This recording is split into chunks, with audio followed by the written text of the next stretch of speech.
I'm going to give you a story. It's an Indian story about an Indian woman and her journey. Let me begin with my parents.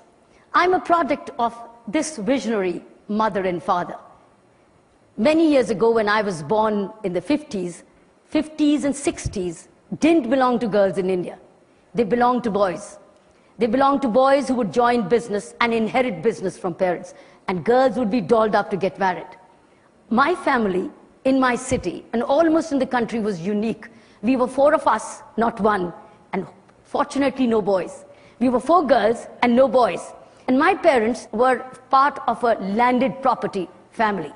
My father defied his own grandfather, almost to the point of disinheritance, because he decided to educate all 4 of us. He sent us to one of the best schools in the city and gave us the best education. As I've said, when we're born, we don't choose our parents. And when we go to school, we don't choose our school. Children don't choose the school. They just get the school which parents choose for them. So this is the foundation time which I got. I grew up like this, and so did my other 3 sisters. And my father used to say at that time, I'm going to spread all my 4 daughters in 4 corners of the world. I don't know whether he really meant, but it happened. I'm the only one who's left in India. One is a British, another is an American, and the third is a Canadian. So we are 4 of us in 4 corners of the world. And since I said they're my role models, I followed 2 things which my father and mother gave me. One, they said, life is on an incline. You either go up or you come down. And second thing which has stayed with me, which became my philosophy of life, which made all the difference, is 100 things happen in your life, good or bad. Out of 100, 90 are your creation. They're good, they're your creation. Enjoy it. If they're bad, they're your creation. Learn from it. 10 are nature sent, over which you can't do a thing. It's like a death of a relative, or a cyclone, or a hurricane, or an earthquake. You can't do a thing about it. You've got to just respond to the situation. But that response comes out of those 90 points. Since I'm a product of this philosophy of 90-10, and secondly, life on an incline, that's the way I grew up. I grew up to be valuing what I got. I'm a product of opportunities, rare opportunities in the 50s and the 60s, which girls didn't get. And I was conscious of the fact that what my parents were giving me was something unique, because all my best school friends were getting dolled up to get married with a lot of dowry. And here I was with a tennis racket and going to school and doing all kinds of extracurricular activities. I thought I must tell you this. Why I said this is the background. This is what comes next. I joined the Indian Police Service as a tough woman, a woman with indefatigable stamina, because I used to run for my tennis titles, etc. But I joined the Indian Police Service.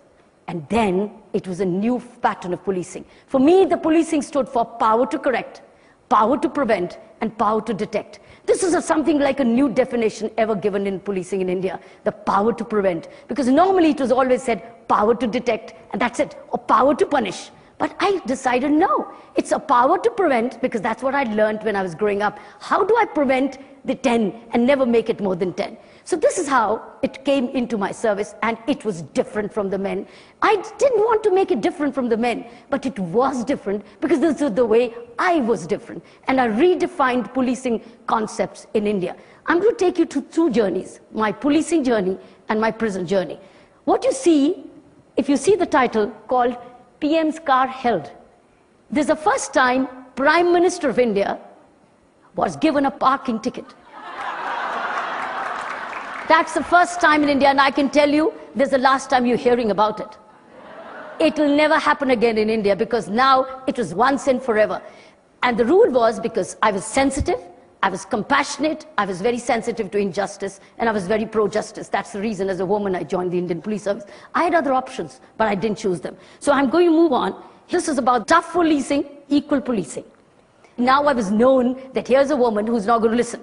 So I was sent to all indiscriminate postings which others would say no. I now went to a prison assignment as a police officer. Normally police officers don't want to do prison. They sent me to prison to lock me up, thinking, now there would be no cars and no VIPs to be given tickets to. Let's lock her up.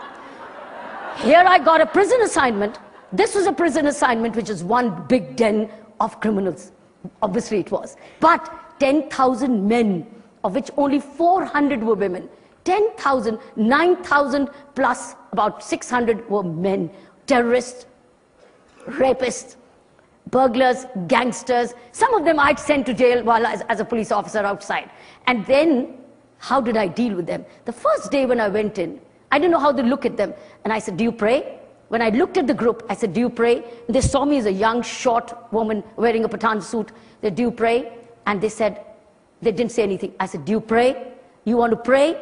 They said, yes. I said, all right, let's pray. I prayed for them and things started to change. This is a visual of education inside the prison. Friends, this has never happened where everybody in the prison studies. I started this with community support. Government had no budget. It was one of the finest, largest volunteerism in any prison in the world. This was initiated in Delhi prison. You see one sample of a prisoner teaching a class. These are hundreds of classes, 9 to 11. Every prisoner went into education program. Same den, which they thought they would put me behind the bar and things would be forgotten, we converted this into an ashram. From a prison to an ashram through education. I think that's the bigger change. It is the beginning of a change. Teachers were prisoners. Now, if I had not done that, it would have been a hellhole.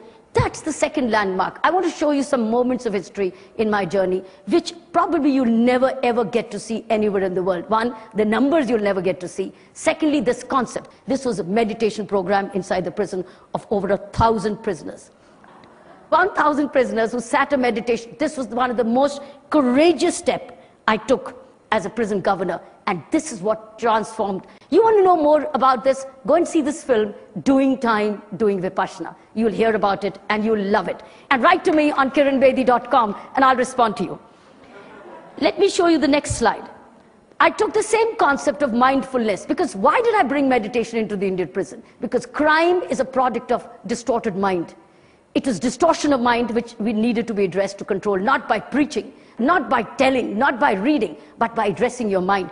I took the same thing to the police, because police equally were prisoners of their mind, and they felt as if it is we and they, and that the people don't cooperate.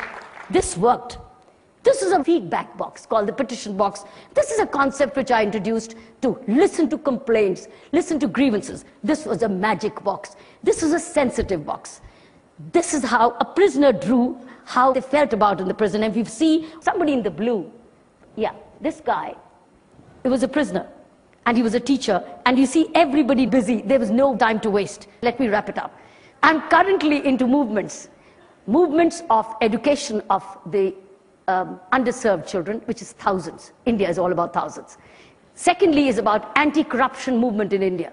That's a big way. We, as a small group of activists, have drafted an ombudsman bill for the government of India. Friends, you will hear a lot about it. That's the movement at the moment I'm driving, and that's the movement and a mission of my life. Thank you very much. Thank you. Thank you very much. Thank you. Thank you. Thank you. Thank you.